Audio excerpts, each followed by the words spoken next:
Mistakes many dentists make that mess up associateships. This is Paul, Dr. Nacho Goodman, excited to be sharing with you strategies for success, ways to decrease stress, and most of all, reduce crying inside when looking for a job or hiring an associate. Dental school teaches us a lot about the Krebs cycle and how to memorize how the kidney works, but not enough about how to survive, thrive, and not cry in the real world of dentisting. So this content from Dentist Job Connect and Dental Nachos is designed to help you. I always like to share free gifts. So if you text BURN to 215-798-9897, you will get a video checklist, an entire series on what questions to ask and be able to answer on an associate interview, how to think about how to pay your associate or ask for pay as an associate, how to ask the questions before you accept a job so you not regret accepting that job. It is for both job seekers and practice owners because both need to know this awesome content so that you create an associateship that is amazing, not annoying.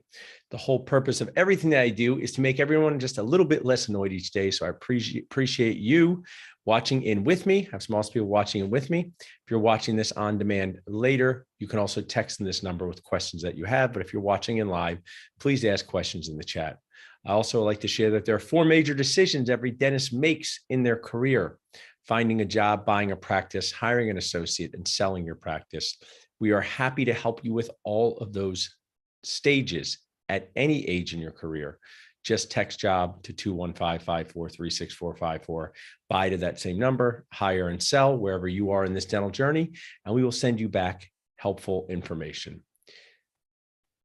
So to get started, what is my empowerment promise by How to Speak by Patrick Winston? It is to give you a checklist for success and treatment plan so you can optimize the associate dentist experience in your dental practice, whether you're a practice owner, whether you're someone looking for a job. How to Speak by Patrick Winston is one of my favorite content pieces.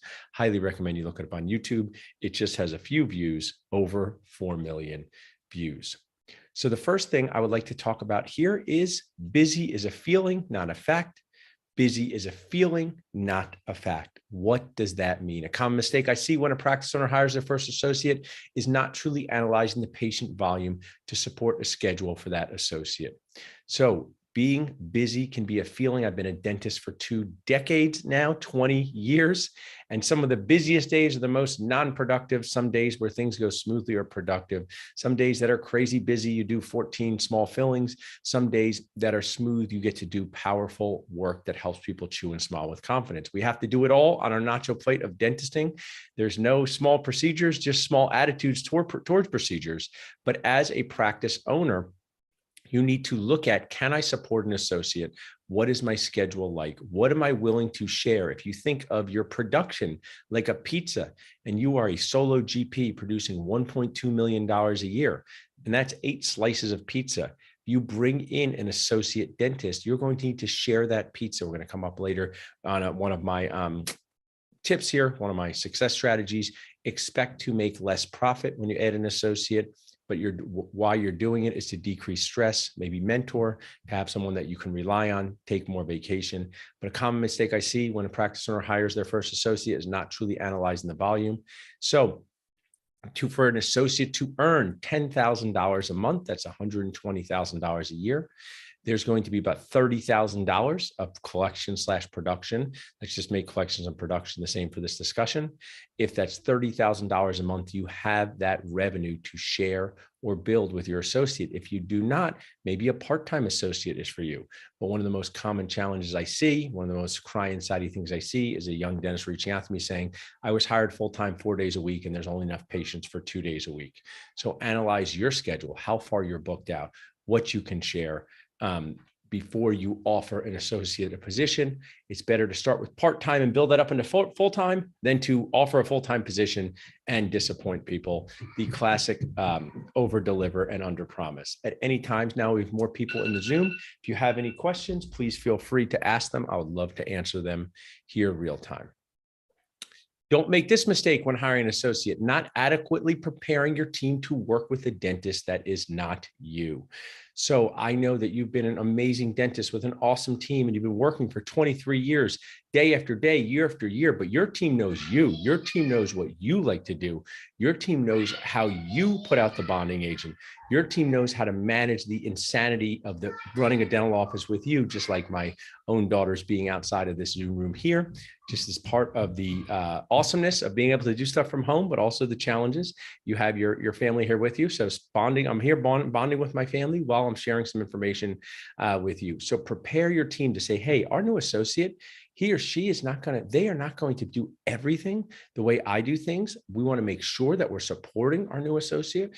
We want to make sure they feel comfortable. Of course, you want them to be competent. So encourage them to ask questions. If your dental assistant sees that, hey, your associate is adjusting a crown for 42 minutes and she knows that, or he knows that there's something that you have in your armamentarium to help them, of course, you're there to mentor and help, but just make sure that your team is not judging your associate too harshly, that they're not you.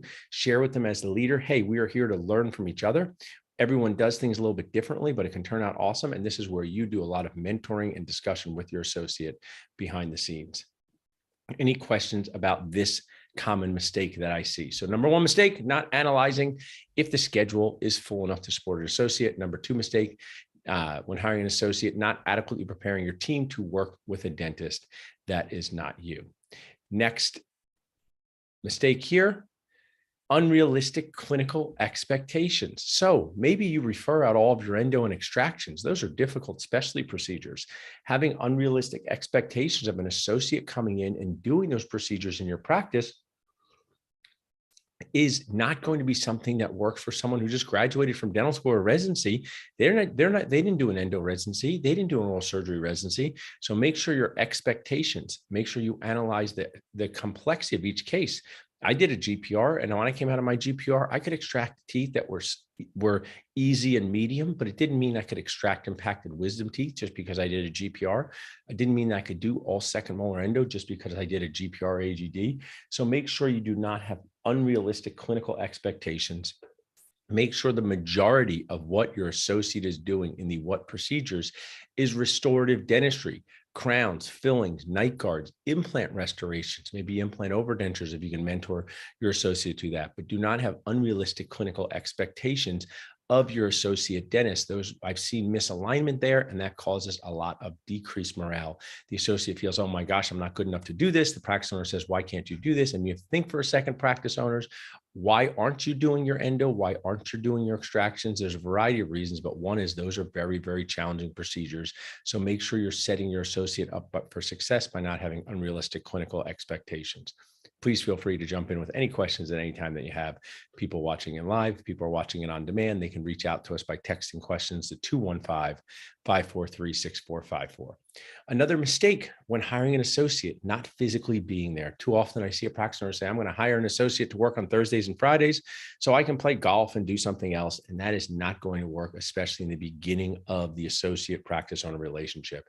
A practice owner is like a circus. When it runs awesome, it's fantastic. It's fun. You're helping people. When things go off script, there are challenges, and the practice owner needs to be there to help the associate, not just inside the operatory, but also outside the operatory, to answer questions, to manage patient team expectations and mentor. So if you're hiring an associate expecting so that you do not have to work on 2 days ever again, do not expect that early in the associate relationship. As you train your associate and maybe a year goes by and the associate is comfortable, then yes, there's times where you can be off, but make sure that you are there at least 1 day a week with your associate. I've seen tremendous problems happen when that has not been part of the system with practice owners and associates.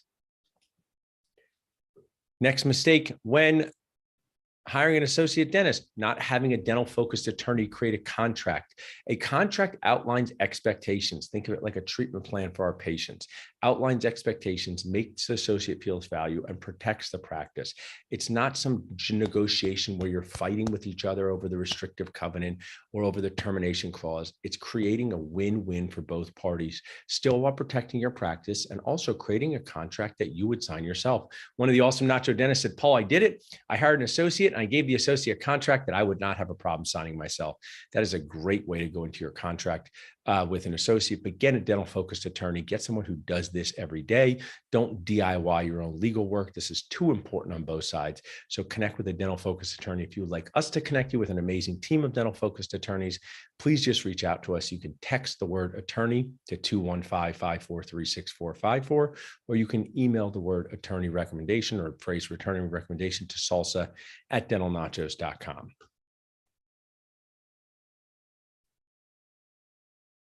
Don't make this mistake when hiring your first associate dentist, thinking you will make more money as a practice owner. Your first associate will decrease practice profit. Here are the reasons why. One, you are sharing part of the pizza production that you had been doing with the associate. Over time, yes, you may be able to build it up, but initially that will decrease practice profit. You will be hiring a dental assistant. You'll be using materials for your associate. So there's a cost associated with having your associate in the practice. This cost will decrease practice profit initially. Long-term, it may increase practice profit. Long-term, your associate may have an entire schedule for them that they can do, and they're collecting $60,000 a month. You're paying them $20,000 a month, and there's $40,000 left over. That doesn't mean there's $40,000 of profit. But what I'm sharing is when thinking about hiring your first associate, if you go into it thinking you're going to make more money, you are going to disappoint yourself. So I recommend that you get together with your dental focused advisors, accountant, financial planner, and coach, and team and spouse and say, hey, I would like to bring an associate in my practice, but what that is likely going to do, and by likely, I mean 100% of the time going to do initially, is decrease the practice profit. Am I okay? Last year, I made $327,000 a year. By bringing an associate, I might make $282,000. Is that going to work for us? And make that decision with your team of advisors. Questions? So at this point, I'd like to ask, is there any questions I can answer for you guys in this webinar? I see some people here on Zoom. Another thing that I'd like to share is it's very common for job seekers to know what to ask. But what if you're a practice owner? What would you ask on associate interviews? So I put together this short video to share. Here are some questions that you could ask your associate when they sit down for an interview. Questions to make it comfortable, questions make it fun, questions make it positive, but also questions that give you insight into, will this dentist be the right fit for my practice? So let's listen in here. What are some helpful questions to ask an associate dentist as a practice owner during the interview process? My name is Paul, Dr. Nacho Goodman, founder of Dental Nachos and Dentist Job Connect. I cannot wait to share with you how you can succeed as a practice owner during the interview with interviewing associates. No one teaches us this. I've hired multiple associates myself. I want to share we are incredibly excited to launch our new website, Dentist Job Connect, helping you connect, helping dentists bond together for associate positions, practice owners, associates to be. We have awesome swag, great for the gym and formal events. But let's go over some VIP questions to ask as a practice owner. We spend a lot of time telling associates to be what to ask, but what about the practice owners? What about the hiring managers? So let's go over some good questions to ask, to be friendly, to have fun during the interview, but also get information you need to move forward with this candidate or not, to find the right fit for your job or not. So let's start here with one of our first questions to ask, and that is, share one of your patient's success stories. I think it is awesome to start off an interview in a very positive way. I'm a dentist, and I would have loved when interviews and share one of your positive success stories. I can think of one right now as a dentist. Say, when I was 28 years old, I helped this amazing patient. I hadn't seen a dentist in 30 years, longer than I've been alive, get all his teeth to retire and be replaced with dental implants. We did fixed hybrid overdentures. He's become one of my favorite patients. His wife even said if he hadn't met me, he wouldn't be alive today, because after we started fixing his teeth, we started fixing the rest of his health. That is one of my favorite patients because clinically we were able to deliver an implant case which was outstanding. But in terms of patient success, in terms of personal success, in terms of it being rewarding, it's one of the best experiences of my entire life. Ask that question. Interviews make everyone nervous, so let the associates start off sharing something cool. And it doesn't have to be some giant case. It can be as simple as doing 2 crowns during their GPR or doing an extraction bone graft for a patient who is nervous. So share your patient success story. Next question. What is something you learned at your last associate position that would help our patient's team in practice? Now, this is a really good question for a few reasons. If the associate says, hey, I haven't had an associate job before, That's really important for you to know. It doesn't mean they won't be a good candidate for you. It just means when it is their first associate position, their expectations, what they think is going to happen in the real world of dentistry, may be mismanaged. I highly recommend that you have a full observation day before you offer anyone a job. Let them see how your practice runs during the real game, so they can get a feel for the pace, the energy, and the people. This lets you get a feel for the associate and the questions they ask. I'm not a fan of clinical work interviews. I think they're not so nuts, but an enormous fan of the observation day. Well, what is something you learned at your associate position? Maybe it was a new piece of technology. Maybe it was a scanner. Maybe it was something like confirming appointments via some sort of technology, some SMS technology. That may seem like no big deal to you when you go get your hair cut or you go to the open table, but some practices, they don't have that in their office. So these are great ways to let them showcase their expertise, but also let you know, hey, is this their first position? Or did they work in practice where they didn't learn a lot of good things? It's a great question. It's mildly uncomfortable. It's not as easy as share a patient success story. And uncomfortable questions will share with you as the practice owner if this person's going to be a good fit for you. So what did they learn at their last position that would help you, your patients, your practice? And the best part, you may learn something new that's going to help your practice. You may learn about technology. You may learn about some system out there that you didn't know about. Next question. A rewarding associate position is fulfilling both clinically and compensation-wise. What are your income expectations for this position? Dental school debt is massive. It could be over $500,000 a year. What new dentists are facing is a huge challenge. Now, there's many ways to repay debt. They don't have to repay it all in a short time, but the emotional debt load is an entire thing. So how that makes the dentist, the new dentist feel is super important. So you may have a position that's like $150,000 a year. And that may be awesome for certain associates, and that may be not so awesome maybe for other associates who have an entire family where they need to move across the country. But get their income expectations. See what they have to say. See if they say, I don't know, and that may be the case because they don't talk about this enough in dental school. One of the things that I do in hiring multiple associates and specialists is we offer a guaranteed salary with bonus incentives. What that means is we offer a guaranteed salary no matter what. Think of it as a yearly salary. Let me explain. Dr. A works for me 4 days a week for the entire year, so it's like 200 days for the year. We're going to offer a guaranteed salary of $120,000. So no matter what, Dr. A is going to earn $120,000, but we are going to offer bonus incentives, 33% of net collections. So if Dr. A was to collect $600,000, 33% of that is $200,000. We paid Dr. A $120,000. We owe her $80,000. If Dr. A only collected $300,000 for the year and we paid her $120,000, and what we were supposed to pay her was $100,000, we do not take that away. So guaranteed salary bonus incentives to me is one of the most friendly, one of the most fair way to pay our associates. And finally, maybe you can have a little bit of fun on the interview. Ask someone this question. Which career would you have chosen if you did not pick dentistry? And share what you would have done. I would have loved to play in the NBA. If I wasn't a dentist, I really would have enjoyed being the CEO of a business, something like that. Maybe you want to be a painter, maybe you want to be a pilot, whatever it is that you would have chosen in dentistry, share that, because that just shows the fun, lets people think a little bit, lets people relax. So these are some questions to get started. These aren't all the questions, but I find that these are really good questions for bonding with the associate, letting them share their strengths like a success story, what they've learned, income expectations. There's going to be other questions as well, but hopefully these will help you during the interview process. We are so excited at Dentist Job Connect to be solving the biggest problem in dentistry, bonding dentists together for jobs. Who are we helping? We're helping solo practice owners who are stressed. Maybe you have more patients than you can handle and you want a part-time or full-time associate. We can help you. Text hire to 215-543-6454. Maybe you're a group practice, like my brother and I, and you're expanding. Maybe you're getting another location, you need an associate. We can help you. Text hire to 215-543-6454. Or you may be a corporate group, DSO group of 30 practices, and you have associates coming and going for good reasons and challenging reasons. Maybe someone moves, maybe someone goes on maternity, maybe someone's not the right fit.